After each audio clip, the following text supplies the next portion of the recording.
Advisory was issued warning people to use caution in and around the water.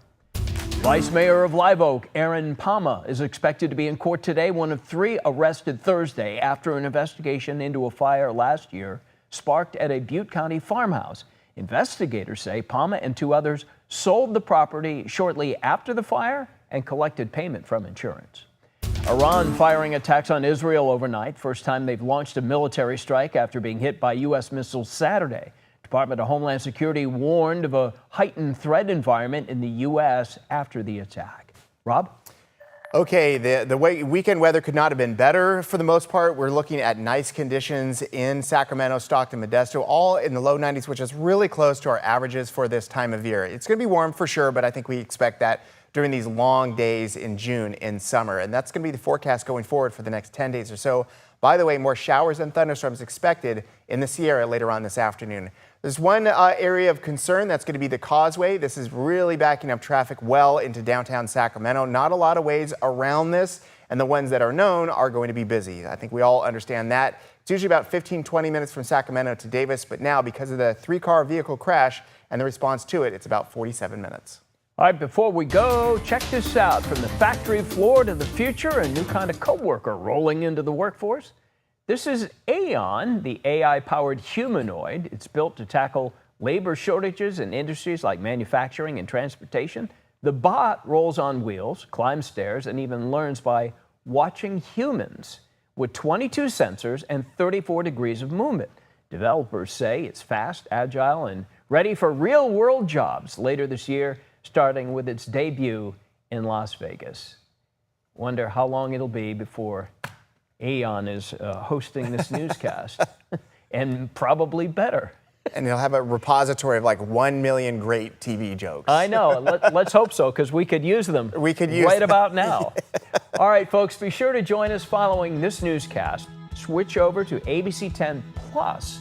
We'll continue to bring you the latest news along with weather and traffic updates, all from 7 to 8 a.m. Live streaming, not a recorded show, all live. Dodge Ridge, probably not good skiing conditions today. It's looking a little rocky. Yes. It's a little thin, a little bare. Yeah. I would wait until November, December if I were you. Still looks good.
Thank you for joining us. We are now on ABC10 Plus. We are streaming live with this very newscast. All right, let's take it over to Rob now. Get a check of that weather forecast as we start off a brand new week, brand new day. Rob, perfect, really, temperatures throughout the course of the weekend. Obviously windy and a red flag warning. Yeah, there was, it was mostly perfect, but then in the background, there were these things that all of a sudden were a really big deal. We had the fire concerns that popped up on Saturday morning through Sunday.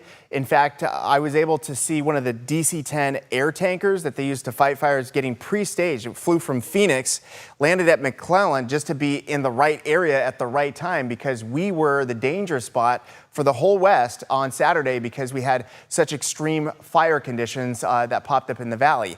And then on Sunday, we transitioned over to a little bit of wind and then also more Sierra showers and thunderstorms, which became a very big deal, unfortunately, in the Tahoe Basin with some snow and very tragic outcomes on the lake due to the very strong gusty conditions that popped up somewhat related to one of those storms. So there was just a lot going on, even though for the most part, we did have some really nice temperatures during the day with highs in the 80s during the first couple days of summer. These days are long, well over 14 and a half hours of daylight, and to get temperatures to only top out in the 80s is good. Looking forward to this week, we've got a little bit of wind. We do see some Sierra showers and thunderstorms, but for the most part, we're staying away from triple digits, but it's going to get warm and stay there all during this week. We saw some action yesterday, but it wasn't very much. I think we're going to see more throughout this afternoon and a little bit for tomorrow. And the winds, yes, we get a little bit of north wind during the day for about 3-4 hours, but it's not strong enough and long lasting to really have extreme fire conditions, but there's just a baseline fire risk because the vegetation is dry and, it's going to be warm this afternoon. But we're going to get the Delta breeze tonight. We're going to get the Delta breeze tomorrow. Always beneficial just to help kickstart that cooling process. We've got a mixture of temperatures in the 50s and the 60s. We've got 58 Sacramento, 62 Modesto, 68 Placerville, and 37 for Truckee, and 39 for South Lake Tahoe. I think a lot of people forget, even this time of year, long days, warm afternoons for the Tahoe Basin, but always cold early in the morning, so heads up for that. We're going to have temperatures that are going to be very close to average. Now, average this time of year, as I say so often, you're either looking at warm or hot. It's not going to be like how it was over the weekend. That's exceptionally rare to get that many days in the 80s, so we're back to the grind here. We've got the 90s, but as long as you know how to navigate your afternoon, you're going to be just fine. You can look forward to the cooling process. Still somewhat warm by sunset in the 80s, but then by 9, we're in the 70s. By 11, we're in the 60s, so something to look forward to. So where are the showers and thunderstorms going to happen today? They're going to happen mostly central and southern Sierra, but we are technically right on the bubble of where we could get some convection. It's absolutely possible to get a random thunderstorm in the Tahoe Basin later on this afternoon, but by sunset, it all falls apart. The other thing, too, is we're looking at some just marine layer clouds and some patchy drizzle along the coast. Over the next 7 days, we're going to be living this life. Cool mornings in the 50s, highs in the 90s, but at least for now, we're staying away from triple-digit heat. For now, let's go ahead and get a check on traffic with CHP Officer Trista Drake. Trista, it's been very busy this morning in one spot in particular. Good morning. You're right. We are still working that crash on the causeway. Has lanes blocked there, and that backup is extensive. It backs up on 80, obviously getting onto the causeway, and all the way pretty much to the WX on 50. If you're trying to make that connection onto the 80 and get out to the Davis area, you're going to need some extra time. It's very, very slow going. It's very congested. It's in the red. So again, give yourself a lot of extra time this morning, or wait it out if you can at all. No other major issues I'm seeing here in Sacramento, just also seeing pretty heavy traffic northbound 5 from the 80 connector there as well. So again, if you're headed out to the airport, you may need some extra time there as well. Back to you. All right, thank you, Trista. All right, let's check on developing news out of Lake Tahoe. 6 people dead, 2 others still missing after a boat capsized in South Lake Tahoe Saturday night near DL Bliss State Park. According to the Coast Guard, 8-foot waves slammed into the boat, sending 10 people into the water. 2 survived. This video shows just how rough it was in Tahoe the day of the accident. A weather advisory had been issued, warning people to use caution in and around the water, but the Coast Guard did not tell boaters to stay off the lake. Now the community mourns as search crews continue to look for 2 people still missing. 2 did survive. They remain hospitalized. ABC 10's Roxanne Elias from Lake Tahoe. Harsh waves and strong winds struck South Lake Tahoe Saturday afternoon, taking many people by surprise. This is video taken by Ray Akbari, who was in a boat with his family when this devastating storm hit. So our boat is teeter-tottering. One moment we're leveled with the dock. The next moment we're about 5 to 6 feet in the air. Akbari says they had to make an emergency stop at Camp Richardson after heading back from Emerald Bay to a different marina. He says it wouldn't be until later that he realized the magnitude of what had happened until he learned about multiple deaths after a boat capsized near D.L. Bliss State Park. When you do go boating or any type of family vacation, the last thing you ever think of is a plan B effort for an extreme event like this. According to the El Dorado County Sheriff's Office, deputies received multiple reports just before 5 in the afternoon Saturday of a capsized boat near D.L. Bliss State Park. In these pictures, you can see the Chris Craft vessel flipped over in the water. Callers told the sheriff's office that about 10 people were in the water near the boat. And at this same time, wave heights were reportedly about 8 feet tall. Natasha Jones, a mother of 2 who is visiting Lake Tahoe, says the weather was unusually windy compared to other days they have been here in the summer. And all of a sudden, it sort of out of nowhere got incredibly windy where it was like it wasn't, we weren't able to stay at the beach. We had to leave right away. The Coast Guard suspended its search for 2 other people Sunday morning, pending further developments. Akbari, who has visited this area since he was a child, says he now has a new profound respect for the water of South Lake Tahoe. The respect is that if it's choppy and it's going to be windy, and if you have some overcast coming in, maybe you should opt out of getting on the water. Just because if Mother Nature comes knocking on the door, there's nothing you can really do. In South Lake Tahoe, Roxanne Elias, ABC10. Coast Guard urges people to file a float plan and carry a working VHF radio to call for help if you need to. No word yet on the identity of any of the victims. And the bodies of 3 missing men were discovered and recovered in Soda Springs after they disappeared underwater Wednesday near Rattlesnake Falls. The men were part of a 6-person hiking group. Deputies say the 3 jumped into the water and never came out. A CHP helicopter airlifted the remaining hikers, and due to steep, remote terrain, dive teams faced strong winds throughout the search, but they were able to locate the bodies yesterday morning.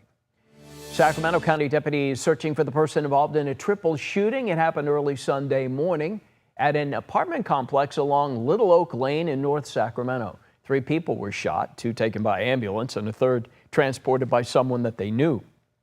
1 victim was hit in the leg and arm, 2 others shot in the abdomen.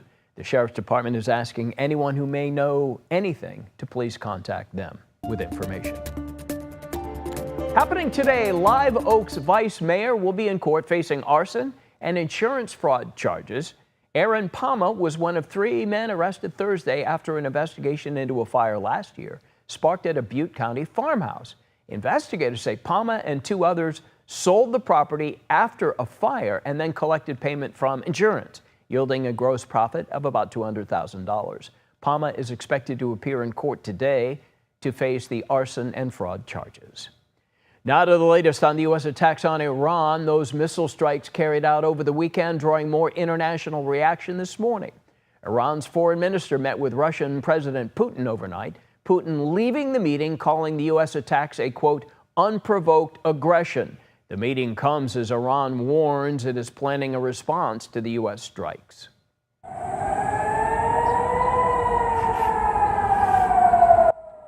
Those are missile defense sirens in Tel Aviv warning residents to get inside bunkers.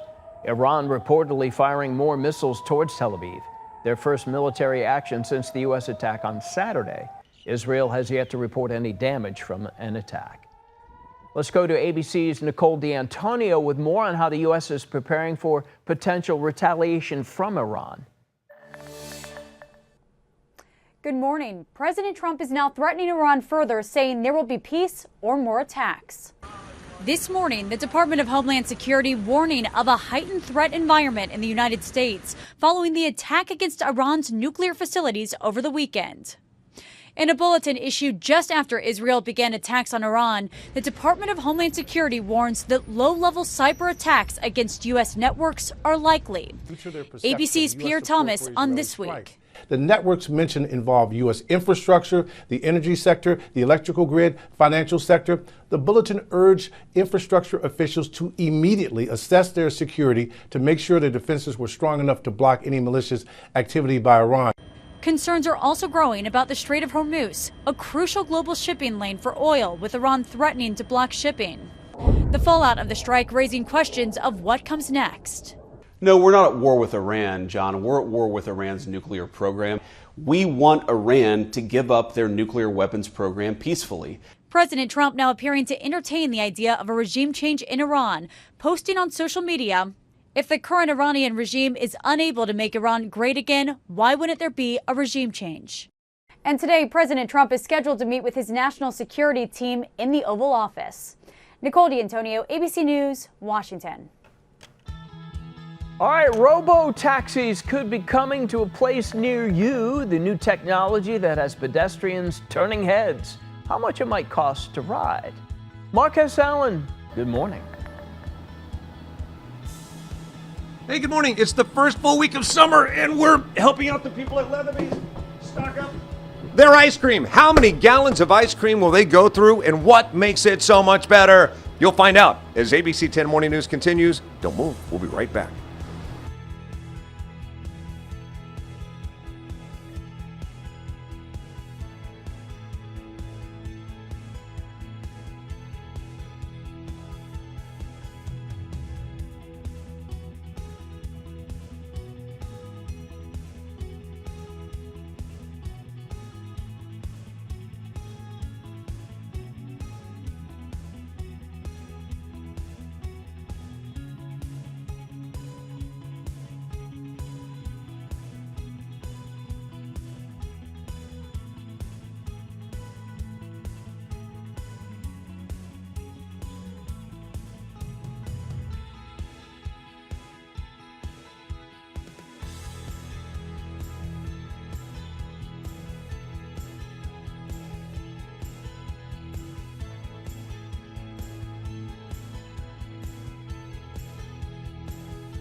Welcome back, friends. We are streaming.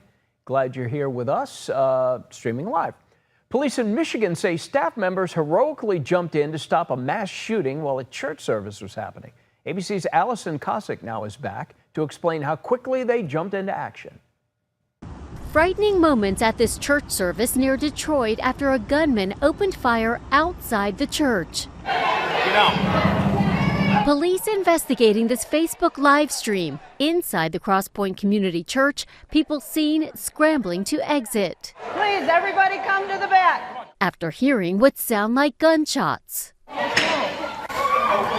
Ring camera video near the church also capturing what seemed to be multiple rounds of gunfire. Police say parishioners outside saw the gunman driving recklessly, then get out of his vehicle wearing a tactical vest, carrying a rifle and a handgun. They say he began firing as he approached the church. That's when one parishioner and multiple church staffers confronted him. A parishioner struck the gunman with his vehicle as the gunman shot the vehicle repeatedly. At least 2 staff members shot the gunman, causing fatal wounds. Authorities credit church staff with killing the suspect, a 31-year-old man believed to have been suffering from a mental health crisis. We are grateful for the heroic actions of the church's staff members, who undoubtedly saved many lives and prevented a large-scale mass shooting. One church staff member was shot in the leg. Police say the shooter's mother is a member of the church. The shooter had no criminal past. Allison Cossack, ABC News, New York. According to police now, the suspect had hundreds of rounds of ammunition on his person. And starting today, you could see more Tesla robo-taxis on the road. Elon Musk calling them the result of a decade of hard work. Here's ABC's Andrew Dimbert. Tesla's first robo-taxis are officially on the road. First Tesla robo-taxi ride. Elon Musk's company launching its long-awaited self-driving taxi service in Austin, Texas, offering rides to a select group. The cost, a flat rate of $4.20 per ride. There's no driver, there's no ghost person up there. While they're technically driverless, each car still has a safety monitor, a Tesla employee riding in the passenger seat. For now, the service is limited to a handful of cars in a small area of the city, but Musk has big ambitions, not just for robo-taxis, but for every Tesla. By the end of next year, we'll have hundreds of thousands, if not over 1 million Teslas doing self-driving in the U.S. Tesla calling this a precursor to the Cybercab, which the company says will go into production next year. You'll be able to take a ride in the Cybercab. There's no steering wheel or pedals. Driving development of the self-driving software, artificial intelligence, trained by consuming data from millions of Teslas on the road. It's like living millions of lives simultaneously and seeing very unusual situations that a person in their entire lifetime would not see. Musk says the Cybercab and other Teslas could one day be rented out by their owners to make extra money. Tesla taking a first step into a space where other companies are already well ahead. Waymo currently handles 250,000 paid rides a week across multiple cities, and at least 3 other companies are now testing autonomous vehicles. Amazon's autonomous vehicle company Zoox just opened a factory in the San Francisco Bay Area with plans to test its vehicle in Las Vegas this year. Andrew Dimbert, ABC News, New York. Wow. Okay. Let's see what's happening now on Wall Street. The markets were down a little bit when we checked less than an hour ago. Now people are guardedly, optimistically watching what's going on in Iran. So right now the market's up almost 200 points. We'll continue to follow. Time now for dollars and cents, and oil prices up a bit to start this week after the American attack on Iran's nuclear facilities. Brent crude prices up 2% as investors wait to see how Iran might respond. The major question, whether Iran will try to disrupt oil shipments through the Strait of Hormuz. Toyota now says prices are going up next month. Increases will average nearly $300. This comes after the president put new tariffs in place, but Toyota denies the tariffs did play a direct role. And a lot of Americans are feeling a bit too wrapped up in subscriptions. A new survey by CNET finds 6 out of every 10 people considering cutting back. The average American spends $1,000 a year on subscriptions, everything from streaming services to digital storage. All right, coming up, we'll have a look at the top stories to help you get you out the door. Watching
This is an ABC10 morning news update. I'm Walt Gray. President Trump says the U.S. struck 3 nuclear sites in Iran over the weekend. B-2 bombers known as bunker busters. In the meantime, Iran warns of consequences for Saturday's strike.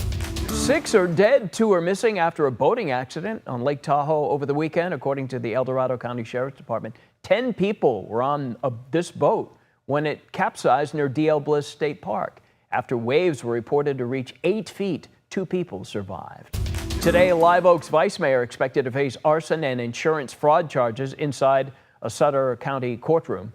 Aaron Pama is one of 3 men arrested last week following an investigation into a 2024 fire at a Butte County farmhouse that was later sold. More news.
Okay, folks, the long weekend of great weather is over now, and we've settled into at least part of the day that we really like, which is going to be our mornings. We've got lots of 50s and some 60s out there. Cool, pleasant, just great weather for the next several hours, obviously, but we're going to be warmer today, obviously. We're looking at highs in the low to mid 90s. It's going to be low 90s where you can get some wind late in the evening. It's going to be mid 90s just north of Sacramento all the way to Redding. And that's going to be the case for the rest of this week, including this upcoming weekend. Highs in the low to mid 90s. At least we can say that we're staying away from triple digits for now. Okay, big issue with traffic. If you have not heard, we've got a 3-vehicle crash with two lanes blocked on the causeway. So this is causing 2 issues. Number 1, just the straight up backup traffic all the way to downtown and beyond. That's more than 8 miles long. Also, people taking an alternate I-5 northbound through Natomas out toward the airport and go all the way around. That's also very backed up as well.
And thank you for joining us on ABC10 Plus. We are streaming live on this Monday morning at 7:30 and 15 seconds.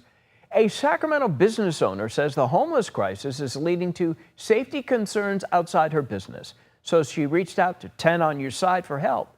Here's our Chris Thomas with that. Bottles, needles, trash.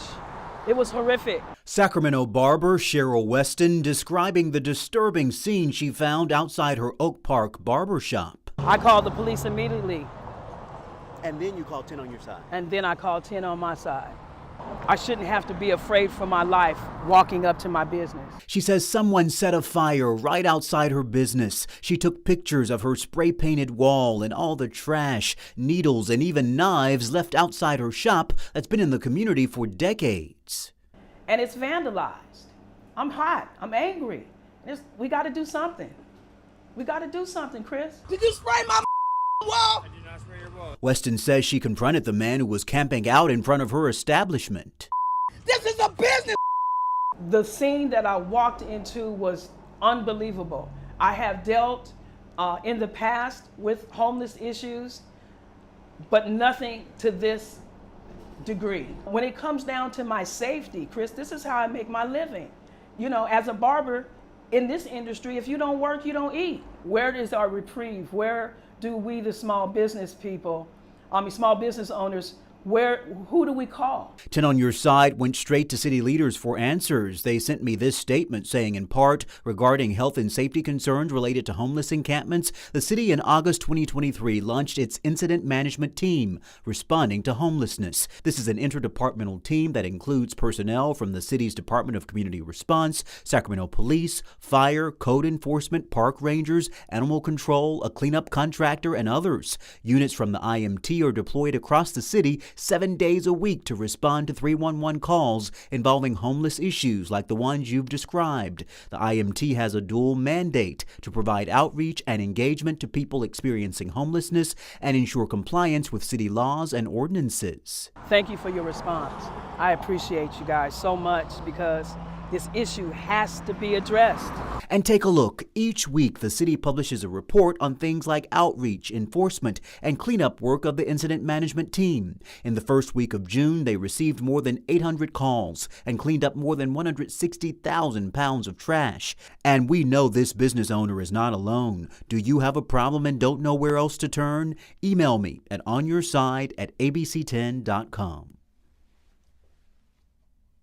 Thank you. Hopefully that does help and she can get people in and out of there to cut hair. Well, in 4 days, Governor Newsom needs to approve the state budget. Last week, the Senate and Assembly passed their version of the $325 billion budget, aiming to close a projected $12 billion deficit. In doing so, they rejected many of the governor's proposed cuts, including reductions to public transit, higher education, and state worker raises. All right, it is Rob time again. Let's check on that weather forecast, Rob, as we start a new day, a new week here in Northern California. Just a beautiful weekend. Temperature-wise, wind's certainly a factor, especially if people have been following the situation and what happened in Lake Tahoe with heavy winds and 8-foot waves. What's today look like? Okay, today we're going to take away a lot of the elements that were concerning over the weekend. We see breezy conditions, but they're mostly onshore late in the day, which helps out the fire risk situation. There's still just a base risk because all the vegetation is dry, but at least we don't have the strong north winds that we had for a good chunk of the weekend. And then we're also looking at Sierra showers and thunderstorms, which were somewhat related to what happened over in Tahoe. This is going to be another occurrence, but it's mostly central southern Sierras. So they're going to happen, but we're just on the very northern end of where they could happen today, and we're going to see less activity of that tomorrow. For the rest of this week, it's all about being warm, sunny, and dry with very normal conditions for this time of year. Mornings are nice, a smidge hot late in the day, then the evening wind comes in and cools us down. In this upcoming weekend, same situation, highs in the low to mid 90s, so it's going to be hot, but at least we're not looking at record territory. You'd have to be above 100 degrees to do that, and we're nowhere near 100 all the way through the weekend and even going into next week. So there's some good news, even though it's a long forecast for us with lots of dry weather in the days and days ahead. Okay, so what about the wind situation? Middle of the day, we get just a taste of that north wind that we saw for some of us. The issue over the weekend is that they were very strong.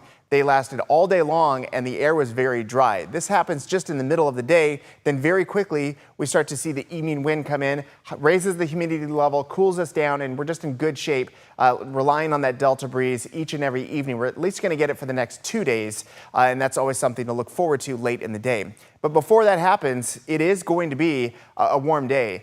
Highs in the low 90s, which is close to our averages. We've got 80s for the foothills and the 70s up high.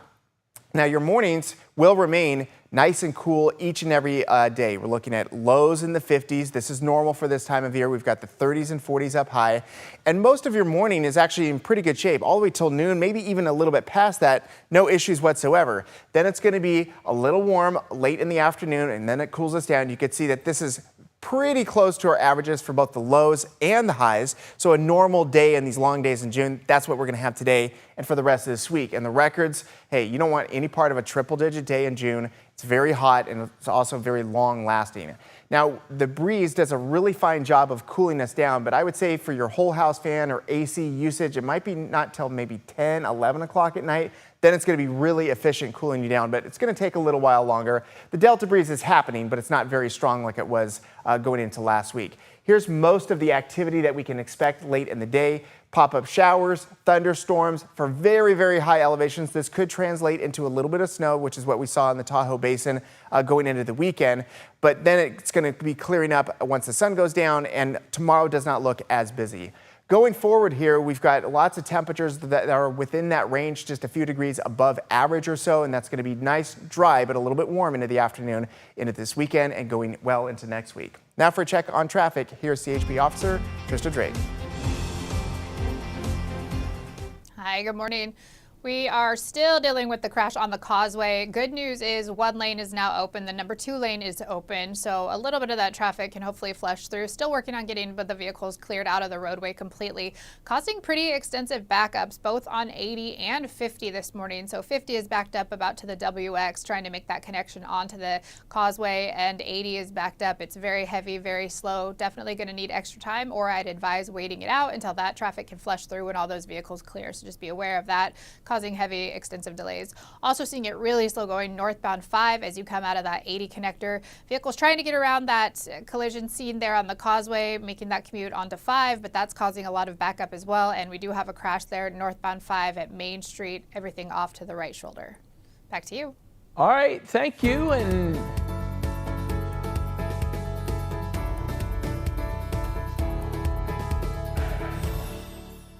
every June, Sacramento bursts with color for Pride Month, a parade and festival that now draws tens of thousands of people to Capitol Mall. But Pride in Sacramento wasn't always this big or this public. More than 4 decades ago, Pride celebrations were very different. They were held far from city streets and the public eye. One of the early participants was Terry Seide, a well-known LGBTQ leader and owner of Faces nightclub. We actually went out into some guy's farm, buses of us and carloads of us, and I remember going into the back gate of the guy's farm, and we had a softball game or two, volleyball, and a big picnic. While most Pride marches commemorate the Stonewall riots in New York City, Sacramento's first official march took place in 1979 after police raided a local gay bar called the Upstairs Downstairs. From there, the LGBTQ community fought hard for visibility, building the pride that Sacramento knows today. But community members say that times are still changing and hate is still rising. Watch To The Point with Alex Bell at 6:30 as we look at how far pride in Sacramento has come and the fight still ahead. And a colorful celebration took over Capitol Mall yesterday as lowriders from across the state gathered for California Lowrider Holiday. From chrome details to hydraulic hops, lowriders lined Capitol Mall. The event, held each year on the first Sunday of summer, brings together car clubs from Northern to Southern California for a day of culture, pride, and community. For many, this is more than just about cars. It's family. It's family. If you're a friend, you're still considered family. So it's just family getting together, and it's a beautiful thing. So it's nice that the community is reaching out to us and embracing the lowrider culture. This was the 3rd year the event transformed Capitol Mall into a cruising boulevard, with organizers and participants hoping to keep the tradition rolling for years to come. Juneteenth celebrations continued across the region with a big event held in Land Park, Sacramento over the weekend. The Southern Soul Festival had a parade, fashion show, poetry, live music, food. But organizers say this event is about more than just looking back. Juneteenth is a time to celebrate both where our country's been and what we've been able to overcome. And so for me, what we talked about today is celebrating like whatever challenges we may be having today, we can overcome them because we've overcome more in the past. It all started with the annual Juneteenth walk sponsored by the Greater Sacramento Urban League. The 2.5-mile walk symbolizing the 2.5 years it took from the time the Emancipation Proclamation was signed to when the last slaves learned of their freedom.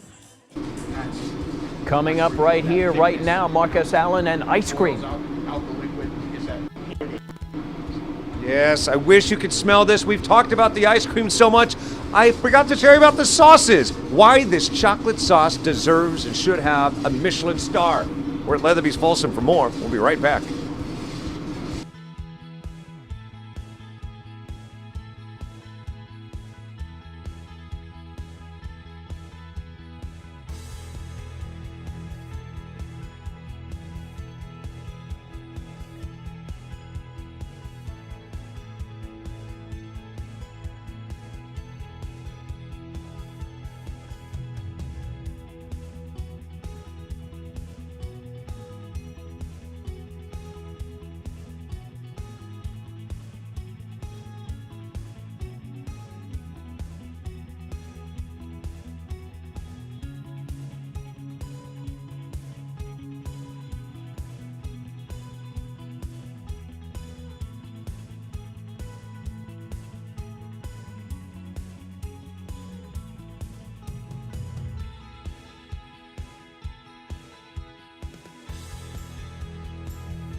We are now entering the first work week of the summer, and as temperatures rise, so do businesses that also sell ice cream, especially one in particular that's very local in our region. ABC 10's Marcus Allen is knee-deep in goodness in Folsom. Mark? Hey, good morning to you, sir. I promise you, when I mention the name Leatherby's, you probably have a family memory having one of these, the black and tan, or whatever your favorite ice cream is, at a Leatherby's location. Like you said, Jacob Leatherby, it is the place to go, whether it's a wedding, a funeral, a birthday. It's a good backdrop. It is. It's a gathering place for the community. I always said, did you get sick of it as a kid? You pretty much grew up going to Leatherby's too and still love it, so much so that you've immersed your whole life in it. I have. It's been since I was a little kid, grew up eating ice cream, having fun with family and friends and meeting the people in the community and having a great time. Walt Gray and I have so many stories to say about your grandfather, Dave, grand uncle, right? Grandfather. Grandfather. So many Leatherbys. Your cousin is over here, Matt, and I said, did friends always hit you up for free ice cream? And you said, yeah, it kind of comes with the name. Always. Yeah. And talk about how many gallons you go through. We go through about 1,700 gallons a week per location. So it's a lot of ice cream. When you add up 3-gallon tubs, we have a freezer full of it that we go through every single week. Amazing. And that's almost 500,000 gallons. That's a lot. Matt, we were talking to you about growing up Leatherby. What's the best thing about being a Leatherby? Working with your family. It can be challenging day to day, as most people understand, but working with my family, I got my grandparents, my parents, my cousins, uncles. Right now, I think I have 4 nieces working in our Art and Waste store. I have cousins. Yeah, so it's a total blessing being able to work with the family. Yeah, we're here celebrating the 2nd birthday for the Folsom location, and I love the story here. You are co-general managers. Introduce yourself. Connie Benapaya. And Rebecca Pies. Got it. And you grew up going to Leatherby's. You ended up working high school in Leatherby's. How does it feel to be carrying the torch now? I think it's a blessing as well and very amazing. I think I was chosen for a amount of reasons, and I'm very happy that they chose me. Yeah, as much as I said, Leatherby's means so much to so many different families here in Folsom, new location, you have a lot of people new to the area, so people discovering for the first time here in Folsom. Yes, so we're trying to build our community over here in Folsom location, just bring some people in and let them know that we do have food, ice cream, we do full service here, and want them to enjoy coming in. Awesome. May I have permission to enter where the ice cream is made? Absolutely. They say, you don't want to see how the sausage is made. Trust me, you want to see how the ice cream is made. This ice cream maker, the machine, the Emery Thompson, if you know anything about the culinary world, the Emery Thompson is the Cadillac of ice cream makers. The most famous places in the world use it. And sir, what goes into making ice cream? How long is the process? It takes a while, about 10 minutes for a whole batch. And they give me about 4 of these 4-gallon buckets, which is a lot. And if you would introduce yourself. My name's Gabriel Grohl. Nice to meet you, everybody. Hi. Is this something you've always wanted to do? Ever since I was little, yeah. I was growing up in Sacramento when I was young, up until I started moving around with my family in the military, and then came back, and it's coming back to my roots. Just something really fun to do and something fun to see. Awesome. So you've got cream in here. What's the next step? What's going on? Chocolate. Once it's ready, I'm going to add that mix of chocolate down into this part we call the tongue, because it looks like a cow tongue. Oh, yeah, good point. And then we just let that mix up until it hits the timer. Thankfully, we got a digital one, so it makes it nice and easy to keep track of. Let me get out of your way. Kind of cramped, so I'm going to inch over here. Jacob, while we're watching the process, about 3 more minutes. 3 more minutes before it's ready. If we could look at this chocolate sauce over here, talk about the chocolate that you guys source. So we get it from Guittard Chocolate Company out of Burlingame, Bay Area company. They use the same cocoa and all C's candy and stuff like that. We source it from them directly. We make all of our chocolate sauce. We make all of our chocolate ice cream. This is more of like a pudding consistency that we put into the machine with our 14% butterfat mix. That chocolate brand, by the way, if you're going to the French Laundry, if you're going into a Michelin star restaurant, that is the chocolate that they use. So you're only using the good stuff. Only the best. All right, look, I would be remiss. Pardon me, coming through. I would be remiss if I didn't talk about this. Just this has me drooling because we've been talking about ice cream. People line up for your crab. Absolutely, 100% real crab, snow crab, 2 pieces of French sourdough bread with butter, the real stuff. But it is one of the most popular sandwiches we have on the menu. Amazing. Should we be stirring the chocolate? Are we neglecting the chocolate? We should be. We really, no lie, we should be stirring the chocolate. So let's go back to where that takes place. Following Jacob back there. Folsom hours, when are you open? Daily, we are open from 11 to 11, and then on the weekends, Friday, Saturday, we're open until midnight. Awesome. Open late, as the sign says. So great place. Folsom, celebrate your newest edition, the 2nd anniversary of Leatherby's. How much chocolate is in there? About 15 gallons. We make it 15 gallons. We usually make about 2 batches a day, and we'll do chocolate one day, caramel the next, and we rotate every single day. What's wild, when I came in here, he said, Mark, when I start stirring this, you're going to want to smell it. I'm telling you, there's never been a more heavenly smell than this chocolate. With that said, I'm just going to stay here and breathe it in and say back to you. Man, I was going to ask you about how does it smell. I mean, you're right there. And we learned earlier, vanilla still is the #1 seller because you can really base any flavor on top of the vanilla, right? That's why I like the vanilla. You know why I like the vanilla so much? Because it makes the chocolate stand out that much more when you top it. Back to you, Walt. Okay, Willy Wonka at work. All right, thank you, my friend. Well, job seekers in Yolo County have a chance to meet with employers today. The county's hosting a job fair at Woodland Community College with over 40 local businesses setting up booths. Anyone who attends will have the chance to meet with multiple managers. Please bring your resume. It happens from 10 a.m. to 2 p.m., and that is today. All right, NBA Finals started strong. Tyrese Halliburton of Indiana had 3 out of 4 three-pointers he hit. But 7 minutes into the game right here, he appears to tear his Achilles, and he had to be helped off. He was done. He had started so hot. Pacers were hanging in there, and he was out. So that was that. And the Pacers, though, were up 1 at the half, but didn't finish. He authored one of the great individual playoff runs in the history of the NBA. With dramatic play after dramatic play, it was just something that no one's ever seen. Even without their all-star point guard, the Pacers kept the game close throughout the first half. By the third quarter, they were down 20. Couldn't come back from that. They made a late effort, though. Thunder win 103-91, 29 points from MVP Shai Gilgeous-Alexander. And he went on to win the Finals MVP as well. Here's how he felt about it. Feels amazing. So much weight off my shoulders. So much stress relieved. No matter what, you go into every night wanting to win, and sometimes it just doesn't go your way. And tonight could have been one of those nights, but we found a way. So many people who finally win a championship feel the same way. It's more about relief than joy. The finals wrapped up. NBA draft is Wednesday. First round of picks, ABC10, 5 p.m. Kings do not have a first round pick unless they make a trade, but they do have a second round pick.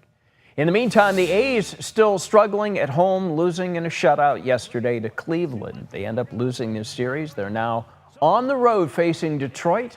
The A's currently have the second worst home record in all of Major League Baseball, behind Colorado. And happening today, the A's officially start working on their new home in Vegas. They'll have a groundbreaking ceremony this morning, marking the start of construction on the new ballpark, which is expected to cost $2 billion. The organization hopes to be fully into the Las Vegas home by 2028 April. All right, coming up, top stories we're following this morning, plus another look at your weather and your traffic.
This is an ABC 10 morning news update. I'm Walt Gray. We're following breaking news. Police in Elk Grove investigating a shooting that left 2 people dead.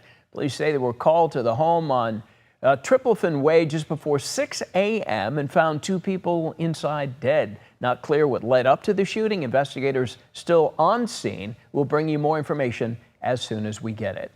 6 people died, 2 missing after a boat capsized in Lake Tahoe Saturday. It happened in stormy waters by D.L. Bliss State Park. Coast Guard reporting 8-foot swells.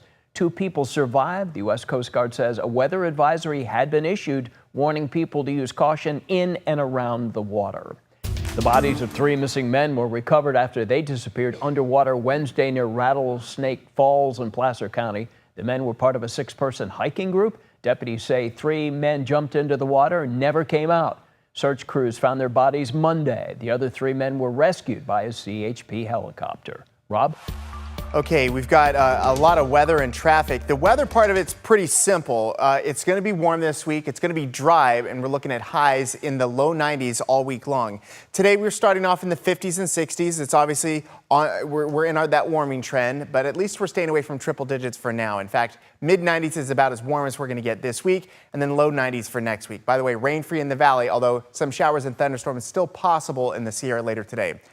Okay, we got to talk about this one. This was a 3-vehicle crash with multiple lanes blocked. Now there's one open, so traffic is moving through here, but the backup is really extensive. It goes at least 7 miles all the way back to the 99/Biz 80 where that intersection is, and so a lot of people are trying to take a different route, which would be I-5 north up through Natomas, around by the airport, and then back around the other way, but even that is seeing some major delays. So it's just one of those Mondays where things are really slow. Sacramento to Davis, if you just stick with it, it's going to take you about 27 minutes at the moment. Davis to Sacramento the other way is fine. You're looking at 13 minutes.